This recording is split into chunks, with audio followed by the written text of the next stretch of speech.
Melatonin has made its way into the news again. If you've been watching my channel for any period of time, you know I've talked about this over the years that melatonin is a hormone. It's not necessarily just a supplement.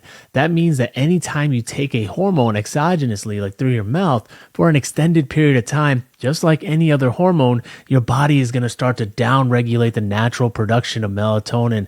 Now, melatonin itself helps regulate your sleep cycles, gets you sleepy at night. The decrease in melatonin helps you wake up. With that being said, if you take it every single night, and the problem comes, especially with parents, when they give it to their children every single night to help them go to sleep, you could potentially be setting up your children for a disastrous future. Here we go. Let's talk about the recent study that's making its way in the American Heart Association.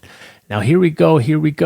New research into a popular sleeping aid has some scientists worried about the long-term usage. Amongst 130,000 adults across multiple countries, those who were prescribed melatonin for a long term had an 89% increased risk of heart failure over 5 years and were twice as likely to pass away from any cause as compared to those who were not prescribed melatonin.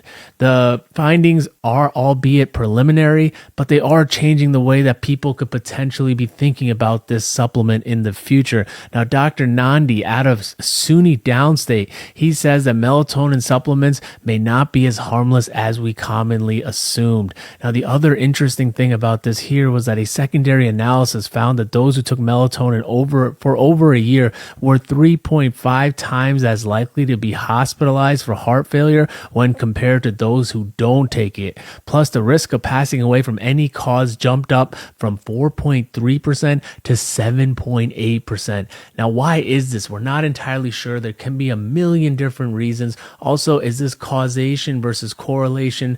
Not entirely sure there as well. However, if you have the option not to take this over-the-counter supplement of melatonin, you might be better off thinking twice. Also, I would finally like to add, there was a recent study about a year ago that tested children's melatonin gummies, and they found a wide range of actual dosages inside the gummies themselves. This is because supplements are not regulated the same way as medical prescriptions are regulated by the FDA. So the concentrations, the factories that make it, they might not be as strict or as stringent as those that are making your metoprolol or those that are making your blood pressure medications. And because of that, what you're giving your child, you're not always sure what they're getting. So with all that being said, do you give your child melatonin? Do you take melatonin yourself? And will this make you think twice about taking melatonin over the long term? What do you guys think? Leave me a comment below. I love y'all. I will absolutely see you on the next one.